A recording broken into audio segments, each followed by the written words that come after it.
Hello everyone. तो आज की इस वीडियो में हम एमिनेंस इन द शैडो के एपिसोड 15 को एक्सप्लेन करेंगे। Let's start the expo. तो एपिसोड की शुरुआत में हम देखते हैं कि कागुनो एक क्लॉक टावर के ऊपर खड़ा होकर सभी फाइटर्स को देख रहा होता है जो कि बुशिन फेस्टिवल में पार्टिसिपेट करने के लिए जा रहे होते हैं, जिन्हें देखकर कागुनो कहता है कि दुनिया के सभी लोग और फाइटर सिर्फ एक ही चीज चाहते हैं और वो है पावर। और ये फेस्टिवल जहाँ पर इतने सारे लोग इकट्ठा हुए हैं ताकि ये पता कर सके कि कौन ज्यादा स्ट्रॉन्ग है। तो मुझे पता है कि मुझे इस फेस्टिवल में क्या करना है, और वो ये है कि मैं अपनी पावर्स को छुपाकर फेस्टिवल के अंदर जाऊंगा और सभी लोगों को दिखाऊंगा कि ये आदमी तो बिल्कुल ही मर चुका है। जिसके बाद मैं सबको अपनी पावर दिखाऊंगा और सब लोग देखेंगे कि ये तो बहुत ही ज्यादा स्ट्रॉन्ग है, लेकिन ये है कौन। एक ट्रू एमिनेंस होने के नाते यही वो काम है जो मुझे सबसे ज्यादा पसंद है, और आज वो टाइम आ चुका है। जिसके बाद कागुनो गामा से मिलने जाता है और कहता है कि मुझे तुम्हारी मदद चाहिए। मैं अपना बेस बदलकर बुशिन फेस्टिवल के अंदर जाना चाहता हूँ। ये सुनने के बाद गामा अपने सारे आइटम्स और अपनी मशीनें मंगवाती है। तो कागुनो पूछता है कि ये क्या है,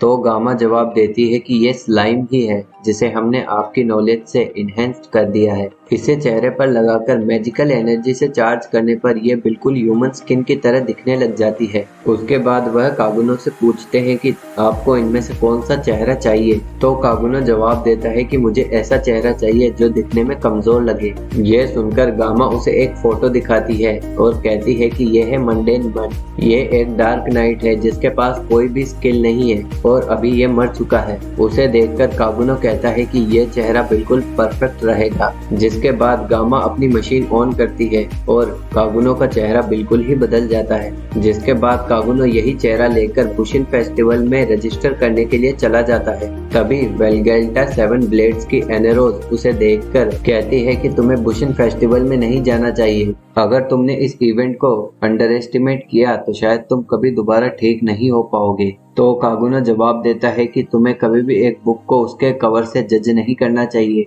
तभी उसके सामने क्विंटन आ जाता है जो कहता है कि तुम्हें उसकी बात मानकर घर चले जाना चाहिए। लेकिन कागुनो उसे जवाब देता है कि कम से कम मैं तुमसे तो ज्यादा ताकतवर हूँ। ये सुनकर क्विंटन को गुस्सा आ जाता है और वो कागुनो को मारने लगता है। तो कागुनो सोचता है कि मैं उसे अभी यहीं बहुत सी टेक्निक से मार सकता हूँ, लेकिन एक ट्रू एमिनेंस होने के नाते मैं अपनी पावर अभी नहीं दिखाऊंगा। तभी उसे पिटता देख एनेरोस कहती है कि अब तुम्हें रुक जाना चाहिए, नहीं तो मुझे तुम्हारी लड़ाई के बीच आना होगा। यह सुनकर क्विंटन वहां से चला जाता है और एनेरोस कागुनो के पास जाकर कहती है कि मैं उसे पहले भी रोक सकती थी, लेकिन मुझे लगा कि तुम्हारे लिए यहीं पर जख्मी होना ज्यादा अच्छा है बजाय टूर्नामेंट में परमानेंट डैमेज होने से। यह सुनकर कागुनो उसे कहता है कि मैंने आज बहुत समय बाद ब्लड का टेस्ट किया है। तभी एनेरोस देखती है कि कागुनो को एक भी चोट नहीं लगी है। उसके बाद कागुनो फिर से बुशिन फेस्टिवल में रजिस्टर करने के लिए जाता है और लाइन में खड़ा रहकर ये सोचने लगता है कि मैंने ये काम कर दिया है।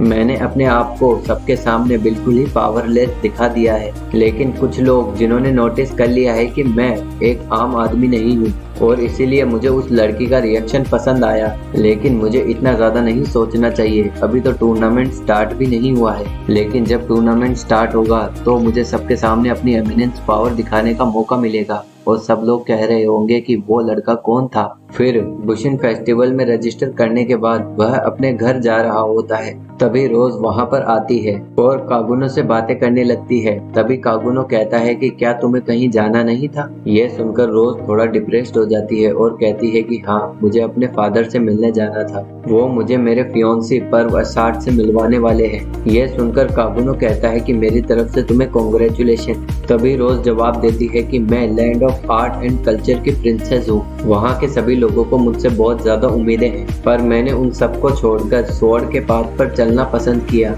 लेकिन मेरे फादर और बाकी सब लोग इसके अगेंस्ट थे, पर वो नहीं जानते कि स्वॉर्ड चलाना कैसी फीलिंग होती है। मुझे आज भी वो नज़ारा याद है, और अगर कोई मुझे एक्सेप्ट नहीं करने वाला तो मैं सबको छोड़कर सिर्फ अपने पाथ पर चलना पसंद करूंगी। लेकिन क्या तुम मुझ पर भरोसा करते हो? तो कागुनो जवाब देता है कि हाँ, मुझे तुम पर विश्वास है। उसके बाद वो दोनों अपने अपने रास्ते पर चले जाते हैं। उसके अगले दिन कागुनो अपने दोस्त के साथ बुशिन फेस्टिवल के प्रीमियरली एग्जाम में जाता है। जहां उसका दोस्त बैटल्स के रिकॉर्ड निकाल रहा होता है ताकि वो उन पर बैटिंग करके जीत सके। तभी कागुनो का नंबर आता है और वो अपना भेष बदलकर वहां पर लड़ाई के लिए आता है और फाइट शुरू होते ही वह अपने अपोनेंट को हराकर जीत जाता है और वापस जाते हुए वह एनेरोस को देखता है और कहता है कि मुझे इसका रिएक्शन पसंद आया, लगता है मुझे अगली लड़ाई में उसे डिसअपॉइंट नहीं करना चाहिए। फिर एग्जाम खत्म होने के बाद वह अपने घर जाकर सो रहा होता है। तभी उसका दोस्त न्यूज़पेपर लेकर उसके घर आता है और कागुनो को न्यूज़पेपर दिखाते हुए कहता है कि प्रेसिडेंट रोज अपने फियोंसी को चाकू मारकर कहीं भाग गई है और अभी किसी को भी नहीं पता वह कहाँ पर है।